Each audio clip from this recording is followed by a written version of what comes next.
ಎಲ್ಲರಿಗೂ ನಮಸ್ಕಾರ. ನನ್ನ ಹೆಸರು ತೀರ್ಥಪ್ರಸಾದ್ ಕೆ. ವಾಣಿಜ್ಯಶಾಸ್ತ್ರ ವಿಷಯದ ಸಹಾಯಕ ಪ್ರಾಧ್ಯಾಪಕ, ಸರ್ಕಾರಿ ಪ್ರಥಮ ದರ್ಜೆ ಕಾಲೇಜು ಚನ್ನಪಟ್ಟಣ. ನಾನು ಬೆಂಗಳೂರು ವಿಶ್ವವಿದ್ಯಾಲಯದ ಬಿಕಾಂ ವಿದ್ಯಾರ್ಥಿಗಳಿಗೆ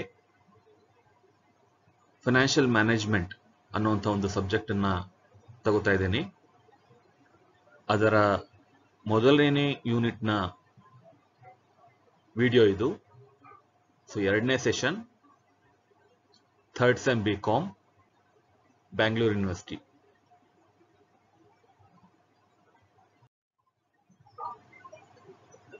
ಫಿನಾನ್ಸ್ ಫಂಕ್ಷನ್ಸ್ ಅನ್ನುವಂಥ ಈ ಸೆಷನ್ ಅನ್ನ ಶುರು ಮಾಡೋಣ. ಫಿನಾನ್ಸ್ ಫಂಕ್ಷನ್ಸ್ ಯಾವುದು ಮತ್ತೆ ಅದರ ಏಮ್ಸ್ ಅಂದ್ರೆ ಆಬ್ಜೆಕ್ಟಿವ್ಸ್ ಏನು ಅನ್ನೋದನ್ನ ತಿಳ್ಕೊಳ್ಳೋಣ.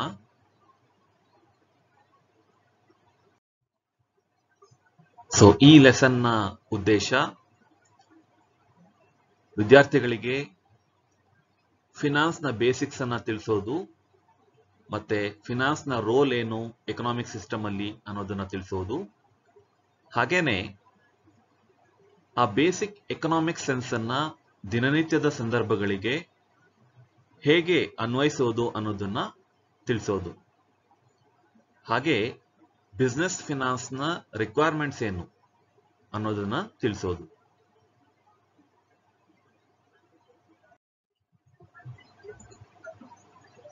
ಸೆಷನ್ ಔಟ್ಕಮ್ಸ್ ಬಗ್ಗೆ ಹೇಳೋದಾದ್ರೆ,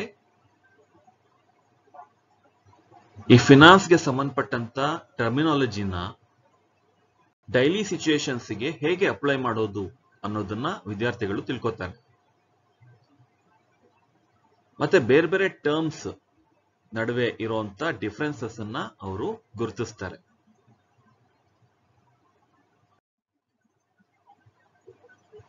ಹಿಂದಿನ ಕ್ಲಾಸ್ನ ಒಂದು ರೀಕ್ಯಾಪ್, ಪುನರಾವಲೋಕನ ಮಾಡೋದಾದ್ರೆ, finance encompasses study of money, banking, credit, etc. making up financial systems. Finance ಅಂದ್ರೆ ನಾವು ರೆಫರ್ ಮಾಡೋದು ಇಲ್ಲಿ ಹಣಕಾಸಿನ ವಿಚಾರದ ಬಗ್ಗೆ. ಅದರಲ್ಲಿ ಬ್ಯಾಂಕಿಂಗ್ ಬರುತ್ತೆ, ಸಾಲ ಕೊಡೋದು ಬರುತ್ತೆ, ಸಾಲ ತಗೊಳ್ಳೋದು ಬರುತ್ತೆ, ರೆವೆನ್ಯೂ ಎಕ್ಸ್ಪೆನ್ಸಸ್ ಇವನ್ನೆಲ್ಲ ಪ್ಲಾನ್ ಮಾಡೋದು ಬರುತ್ತೆ, ಅಸೆಟ್ಸ್ ನ ಮ್ಯಾನೇಜ್ ಮಾಡೋದು ಬರುತ್ತೆ. ಇದನ್ನೆಲ್ಲ ನಾವು ಫಿನಾನ್ಸ್ ಅಂತ ರೆಫರ್ ಮಾಡ್ತೀವಿ. ಇದೆಲ್ಲ ವಿಷಯಗಳು ಸೇರಿ ಒಂದು ಫಿನಾನ್ಷಿಯಲ್ ಸಿಸ್ಟಮ್ ಅಂತ ಆಗುತ್ತೆ. ಟೈಮ್ ವ್ಯಾಲ್ಯೂ ಆಫ್ ಮನಿ ಬಗ್ಗೆ ಹೇಳಿದ್ದೆ ನಿಮ್ಗೆ. A rupee today is worth more than A rupee received in future. ಕಾಲ ಕಾಲಕ್ಕೆ ಹಣದ ಮೌಲ್ಯ ಬದಲಾಗ್ತಾ ಹೋಗುತ್ತೆ ಅಂತ, ಅದನ್ನ ಟೈಮ್ ವ್ಯಾಲ್ಯೂ ಆಫ್ ಮನಿ ಅಂತ ಗುರುತಿಸ್ತೀವಿ. ಹಾಗೆ ಫಿನಾನ್ಸ್ ಅನ್ನ ನಾವು ತುಂಬಾ ಕಾಮನ್ ಆಗಿ ಹೇಳೋದಾದ್ರೆ, providing money or credit for something. ಸಾಲ ಕೊಡೋದು ಅಥವಾ ಫಂಡ್ಸ್ ಅನ್ನ ಒದಗಿಸೋದು. ಯಾವುದಕ್ಕೆ? ಅದು ಇನ್ವೆಸ್ಟ್ಮೆಂಟ್ಗಾಗಿರ್ಬೋದು, ಬಿಸ್ನೆಸ್ಗಾಗಿರ್ಬೋದು, ಯಾವ್ದಾದ್ರು ಅಸೆಟ್ ಅನ್ನ ಪರ್ಚೇಸ್ ಮಾಡೋದಕ್ಕೆ ಇರ್ಬೋದು. ಅದನ್ನ ನಾವು ಫಿನಾನ್ಸ್ ಅಂತ ರೆಫರ್ ಮಾಡ್ತೀವಿ ಕಾಮನ್ ಆಗಿ.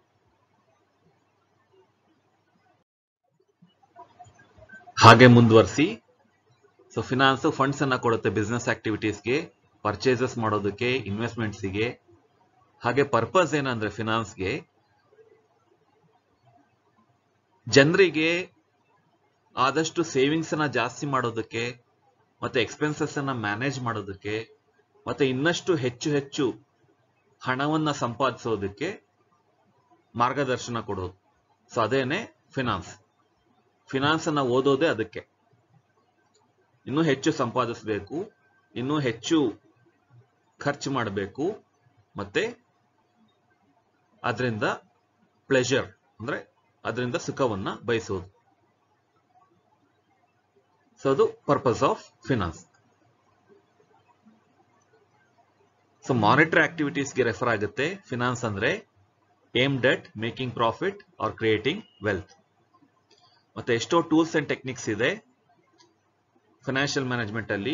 ರೇಷಿಯೋ ಅನಾಲಿಸಿಸ್ ಇದೆ, funds flow analysis, cash flow analysis. So ಹೀಗೆ ಎಷ್ಟೋ ಟೆಕ್ನಿಕ್ಸ್ ಇದೆ.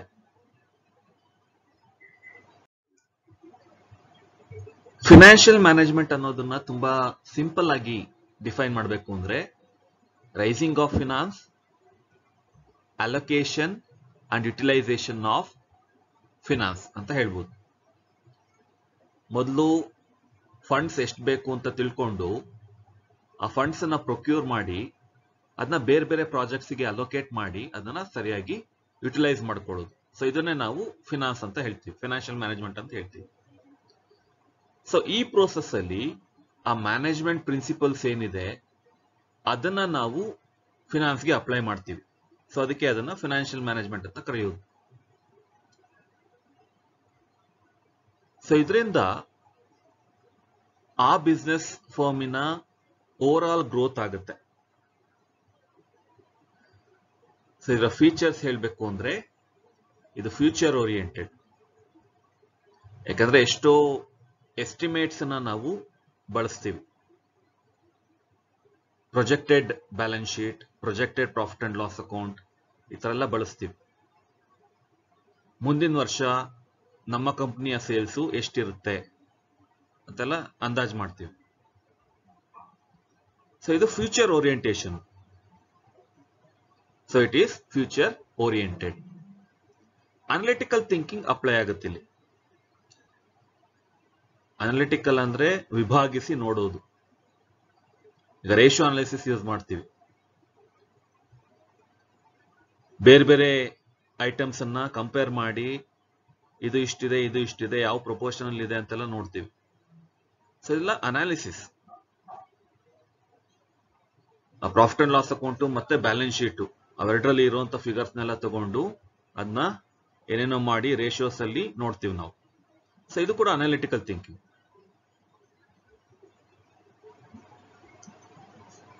Next, continuous process.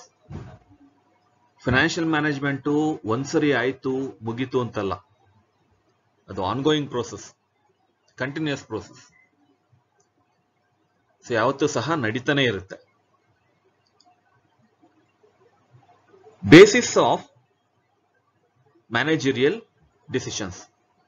ಸೊ ಮ್ಯಾನೇಜ್ಮೆಂಟ್ಗೆ ಫಿನಾನ್ಷಿಯಲ್ ಅಕೌಂಟೆಂಟ್ ಯಾರು ಇರ್ತಾರೆ ಅವರು ಕೊಡುವಂತ ಡೇಟಾನೇ ತುಂಬಾನೇ ಇಂಪಾರ್ಟೆಂಟ್ ಆಗಿರುತ್ತೆ ಡಿಸಿಷನ್ ಮೇಕಿಂಗ್ಗೆ. ಅದಕ್ಕೆ ಮ್ಯಾನೇಜ್ಮೆಂಟ್ ಅಕೌಂಟಿಂಗ್ ಅಂತಾನೆ ಬಂದಿದೆ. ಅದೊಂದು ಬ್ರಾಂಚ್ ಅಕೌಂಟಿಂಗ್ ಅಲ್ಲಿ. ಸೊ ಈ ಡೇಟಾ ತುಂಬಾನೇ ಇಂಪಾರ್ಟೆಂಟ್ ಆಗುತ್ತೆ, ಫಿನಾನ್ಸ್ ಡಿಪಾರ್ಟ್ಮೆಂಟ್ ಕೊಡುವಂತ data. Coordination between processes. Finance ಡಿಪಾರ್ಟ್ಮೆಂಟ್ಗೂ ಮತ್ತೆ ಬೇರೆ ಡಿಪಾರ್ಟ್ಮೆಂಟ್ಸ್ಗೂ ಒಳ್ಳೆ ರಿಲೇಶನ್ಶಿಪ್ ಇರಬೇಕು, ಕೋಆರ್ಡಿನೇಷನ್ ಇರಬೇಕು, ಸಹಕಾರ ಇರಬೇಕು, ಸಂಘಟನೆ ಇರಬೇಕು. ಇಲ್ಲ ಅಂದ್ರೆ ಕೆಲವೊಂದು ಕಾರ್ಯಗಳು ಆಗೋದು ತುಂಬಾ ಡಿಲೇ ಆಗ್ಬೋದು, ಅಥವಾ ಅಸಹಕಾರ ಇದ್ರೆ ಎಂಪ್ಲಾಯೀಸ್ ನಡುವೆನೆ ಕಾನ್ಫ್ಲಿಕ್ಟ್ ಬರ್ಬೋದು. ಸೊ ಆ ಥರ ಎಲ್ಲ ಆಗುತ್ತೆ. ಸೊ ಅದರಿಂದ ಬೇರೆ ಪ್ರೋಸೆಸಸ್ ಜೊತೆ, ಬೇರೆ ಡಿಪಾರ್ಟ್ಮೆಂಟ್ಸ್ ಜೊತೆ ಫಿನಾನ್ಸ್ ಡಿಪಾರ್ಟ್ಮೆಂಟು ಚೆನ್ನಾಗಿರ್ಬೇಕಾಗತ್ತೆ. Next, centralise decision making. Finance ಬಗ್ಗೆ ಯಾವತ್ತೂ ಯಾರಾದ್ರೂ ಒಬ್ರು ಡಿಸಿಷನ್ ತಗೋಬೇಕು, ಒಬ್ಬ ಹೆಡ್ ಇರಬೇಕು. ಇಲ್ಲ ಅಂದ್ರೆ ಏನಾಗುತ್ತೆ, ಇದು ಹಣಕಾಸಿನ ವಿಚಾರ, ಇಬ್ರೋ ಮೂವರು ಡಿಸಿಷನ್ ತಗೋತಾರೆ ಅನ್ನೋದಾದ್ರೆ ಏನಾಗುತ್ತೆ, ಅವ್ರವ್ರ ಮಧ್ಯೆನೆ ಕಾನ್ಫ್ಲಿಕ್ಟ್ಸ್ ಆಗ್ಬೋದು. ಒಬ್ಬೊಬ್ರು ಒಂದೊಂಥರ ಇಂಟರ್ಪ್ರಿಟ್ ಮಾಡ್ತಾರೆ, ಒಬ್ಬೊಬ್ಬರ ಅಂಡರ್ಸ್ಟ್ಯಾಂಡಿಂಗ್ ಬೇರೆ ಬೇರೆ ಇರುತ್ತೆ, ಅನಲೈಸ್ ಮಾಡುವಂತ ರೀತಿ ಬೇರೆ ಬೇರೆ ಇರುತ್ತೆ. ಸೊ ಅದರಿಂದಾಗಿ ಆ ಥರ ಕಾನ್ಫ್ಲಿಕ್ಟ್ಸ್ ಆಗದೆ ಇರಲಿ ಅನ್ನೋದಕ್ಕೋಸ್ಕರ ಯಾರಾದ್ರೂ ಒಬ್ರು ಫಿನಾನ್ಸ್ ಜವಾಬ್ದಾರಿ ತಗೋಬೇಕು.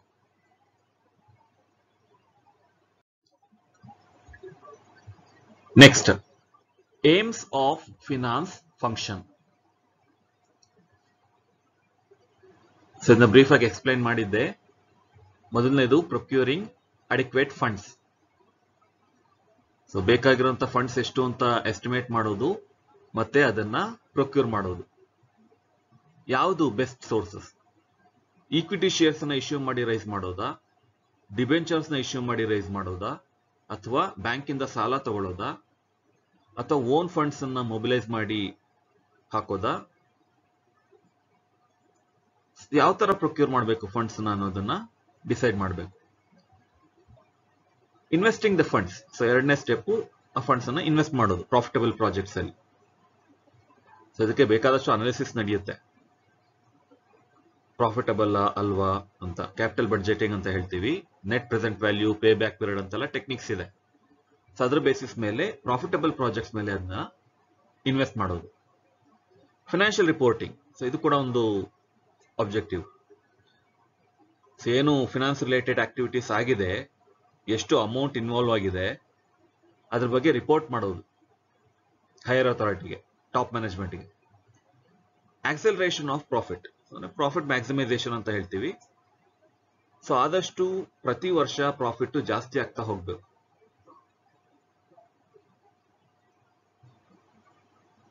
Maximise firms value. Share holders wealth maximisation ಅಂತೀವಿ. ಸೊ ಶೇರ್ ಹೋಲ್ಡರ್ಸು ಶೇರ್ಸ್ ಅಲ್ಲಿ ಇನ್ವೆಸ್ಟ್ ಮಾಡಿ ಕಂಪನಿಗೆ ಕ್ಯಾಪಿಟಲ್ ಕೊಟ್ಟಿದ್ದಾರೆ. ಆದ್ರಿಂದ ಆ ಕಂಪನಿಯ ಮಾರುಕಟ್ಟೆ ಮೌಲ್ಯ ಆದಷ್ಟು ಜಾಸ್ತಿ ಆಗಬೇಕು. ಸೊ ಜಾಸ್ತಿ ಆದಾಗ ಶೇರ್ ಹೋಲ್ಡರ್ಸ್ ನ ವೆಲ್ತ್ ಕೂಡ ಜಾಸ್ತಿ ಆಗುತ್ತೆ. ಸೊ ಕಂಪನಿಯ ಮಾರುಕಟ್ಟೆ ಮೌಲ್ಯ ಜಾಸ್ತಿ ಆಗಬೇಕು. ಸೊ ಅದು ಕೂಡ ಒಂದು aim. Accounting and analysis.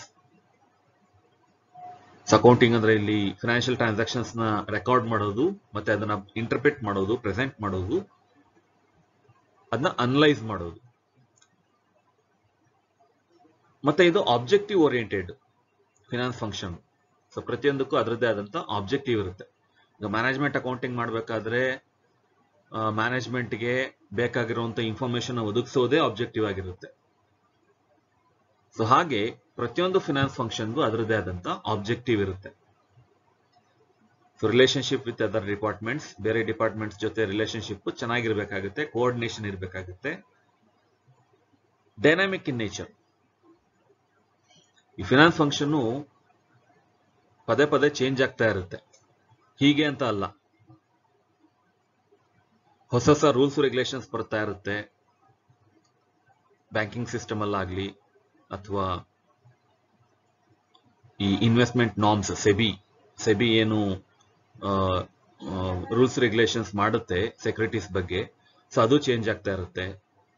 So ಅದರಿಂದ ಇದು ಡೈನಾಮಿಕ್.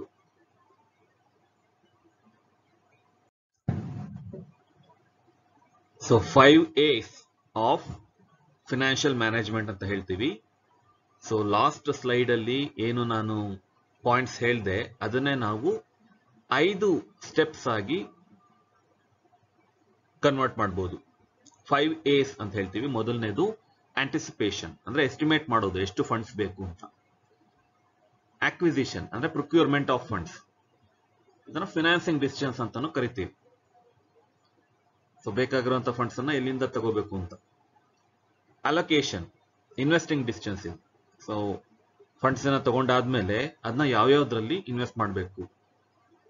ಅಪ್ರಾಪ್ರಿಯೇಷನ್, ಫಂಡ್ಸ್ ಅನ್ನ ಇನ್ವೆಸ್ಟ್ ಮಾಡಿ ಆಯ್ತು, ಅದರಿಂದ ಒಂದಷ್ಟು ರಿಟರ್ನ್ ಬಂತು, ಆ ರಿಟರ್ನ್ ಅನ್ನ ಹೇಗೆ ಡಿಸ್ಟ್ರಿಬ್ಯೂಟ್ ಮಾಡಬೇಕು ಶೇರ್ ಹೋಲ್ಡರ್ಸ್ಗೆ, ಎಷ್ಟು ಡಿವಿಡೆಂಡ್ ಕೊಡಬೇಕು, ಸೊ ಅದನ್ನ ಡಿವಿಡೆಂಡ್ ಡಿಸಿಷನ್ಸ್ ಅಂತಾನು ಕರೀತಾರೆ. ಹಾಗೆ ಅಸೆಸ್ಮೆಂಟ್, ಸೊ ಇದನ್ನೆಲ್ಲ ಅಸೆಸ್ ಮಾಡಬೇಕು. ಒಂದ್ಸರಿ ಮಾಡಿದ್ವಿ ಮುಗಿದೋಯ್ತು ಅಂತಿಲ್ಲ, ಪ್ರತಿ ವರ್ಷ ಏನಾಗುತ್ತೆ ಅದನ್ನ ಅಸೆಸ್ ಮಾಡ್ತಾ ಹೋಗ್ಬೇಕು. ಸೊ ಬೇಕಂದ್ ಕಡೆ ಕರೆಕ್ಟಿವ್ ಮೆಷರ್ಸ್ ಅನ್ನ ತಗೋತಾ ಹೋಗ್ಬೇಕು.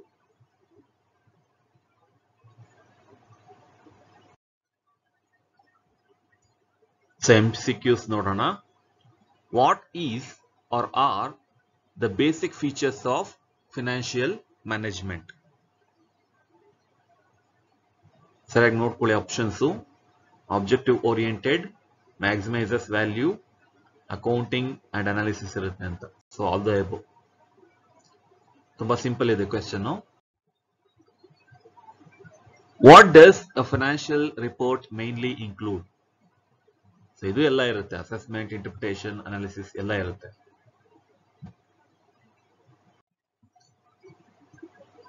What are the three major decisions involved in financial management? So ಇದನ್ನ ನೋಡಿದ್ದೀವಿ, financing decisions, investment decisions and dividend decisions. So ಇನ್ನೊಂದು ಅಡಿಷನಲ್ ಇದೆ, ಲಿಕ್ವಿಡಿಟಿ ಡಿಸಿಷನ್ಸ್ ಅಂತ. What among the below describes finance function in the best possible manner? So options ನೋಡ್ಕೊಳ್ಳಿ, ಯಾವುದು ಹೆಚ್ಚು ಸರಿ ಅನ್ಸುತ್ತೆ ನಿಮ್ಗೆ? Managing finance in an organisation, ಇದನ್ನ ನಾವು ಕಾರ್ಪೊರೇಟ್ ಫಿನಾನ್ಸ್ ಅಂತೀವಿ. ರಿಪೋರ್ಟಿಂಗ್ ಡೇಟಾ, ಇದು ರಿಪೋರ್ಟಿಂಗ್ ಅಂತ ಕರಿತೀವಿ. ಸೊ ಅದರಿಂದ option B.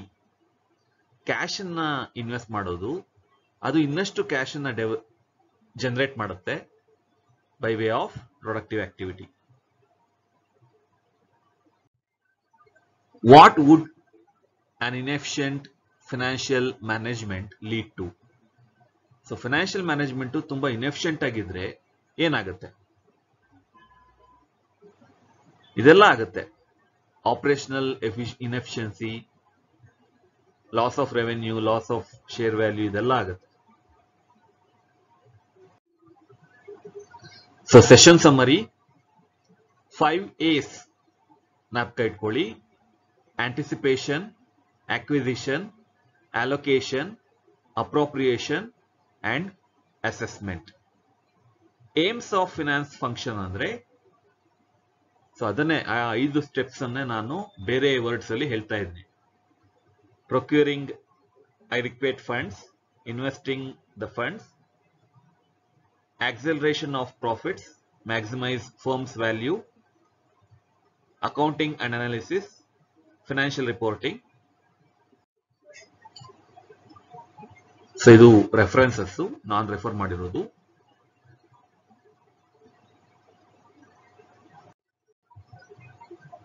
So thank you for your listening.